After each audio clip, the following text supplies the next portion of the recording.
እግዚአብሔር በማንም ሰው ህይወት ውስጥ አርፋጅ አይደለም። እውነት እኔ በጣም ከልብ መናገር የምችለው አርፋጅ አይደለም። ያቆምሃል፣ ምስክር ያደርግሃል። ብቻ አንተ እመነው። እውነት ዝም ብለህ እንዳደረገልህ አስብ፣ አምነህ ቁም። በታች ነኝ ብለህ ባልካቸው ሰዎች ፊት ላይ ያቆምሃል። ልክ እንደ ዮሴፍ። እኔ ስለ ዮሴፍ ተናግሬ አልጠግብም። በቃ ዮሴፍ ወንድሞቹ ጠሉት ነበር። በጣም የበታችነት ስሜት እንዲሰማ ያደርጉታል። ግን አባቱ ይወደው ነበር። ለሱ አባቱ ይወደዋል። ምን አገባው? ወንድሞቹ ጠሉት። ያዕቆብን ከልጆቹ ሁሉ አብልጦ ዮሴፍን ይወደው ነበር። ስለዚህ አባቱ መወደዱ ለሱ ተጠቃ ነውና እግዚአብሔር ይወድሻል፣ እግዚአብሔር ይወድሃል፣ ይጠብቃል፣ ያሰበል፣ ያዘጋጀል ብዙ ነገር አለ። ከሰው በላይ አይደለም፣ ከማንም በላይ የሚያደርግበት ቀን ይመጣል። አምኖ እግዚአብሔርን መጠበቅ መልካም ነውና ተስፋ አትቆርጡ ነው ትልቁ መልእክት። ተስፋ እንዳትቆርጡ። ዛሬ በጣም ህይወትህ እንደተስተካከለ የሚሰማህ የሆነ የሰራው ቪዲዮ ቫይራል ሲወጣላል እመኔን፣ ግን እሱ አይደለም። በጣም እየተሸወድን ነው። እኔ ይሄንን የሚሰማ ሰው በትክክል ይሄ ሪሌት እንደሚያደርግለት አውቃለሁ። አይደለም ስምህ ቅዱሳን ጋር ቫይራል ይውጣ እስኪ፣ እግዚአብሔር ጋር ቫይራል ይውጣ እስኪ፣ ይጩህ እስኪ። ምግባርህ፣ የምታረጋቸው ጥሩ ስራዎች፣ በድብቅ የምትሰራቸው፣ በድብቅ የምትጸልዩ ጸሎት እግዚአብሔር ጋር ቫይራል ይወጣሉ፣ ይሰማሉ። መላእክት ሰምቶት አንተን ይመጣሉ። የምታረገው ነገር እግዚአብሔርን የሚስብ ነገር፣ የእግዚአብሔር ወዳጅ የሆኑትን ቅዱሳኑን፣ ሰማዕታቱን፣ ጻድቃኑ፣ መላእክትን የሚስብ ነገር ነው ያርክ ያለው። ከነሱ አይበልጥም። እና የሰማዩን ዋጋ የሰማዩን ሀብት ከያዘ ሰው ጋር ልትወዳደር አትችልም።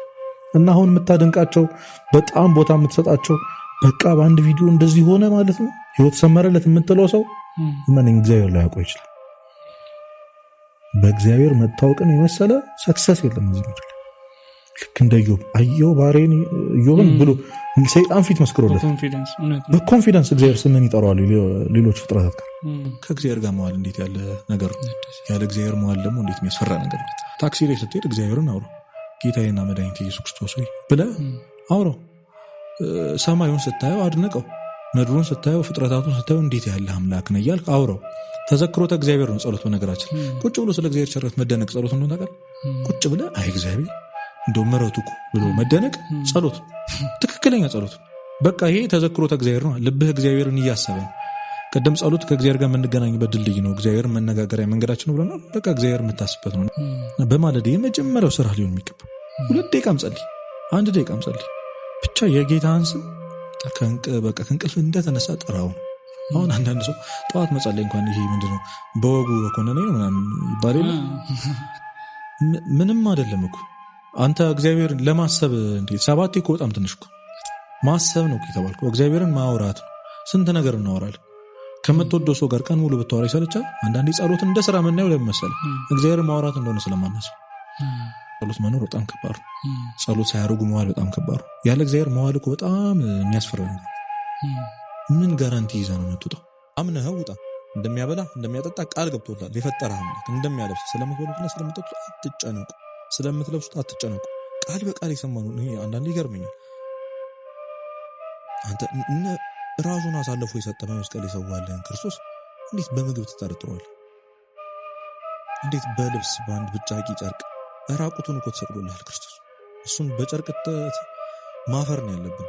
በጣም ሼምፉል ነው። ቁጭ ብሎ ምንድነው መበላው ምንድነው መለብሰው ብሎ መጨነቅ ማፈር አለብን። እግዚአብሔርስ ምን ይሰማል? ሰው የለኝም ብሎ መጨነቅ እግዚአብሔርን በጣም ነው እንዲሰማው ያደርገው። አጠገብ ያለው ቀኝ ጠባቂ መልአክ ምንድነው የሚሰማው? አብሮ ያልተለየህ እግዚአብሔር ምንድነው የሚሰማው? እናንተ እምነት የጎደላችሁ በቃ ስለምትጨነቃላችሁ ያላችሁ ክርስቶስ ለዛ ነው። ቢያንስ እንኳን ያሳለፈን የድሮን ኤክስፒሪየንስ ቁጭ ብለህ ስታስብ አረ ይሄን ያሳለፈኝ አምላክ ይሄን አይከብደኝም ምናምን እና ደግሞ ሞክሩት።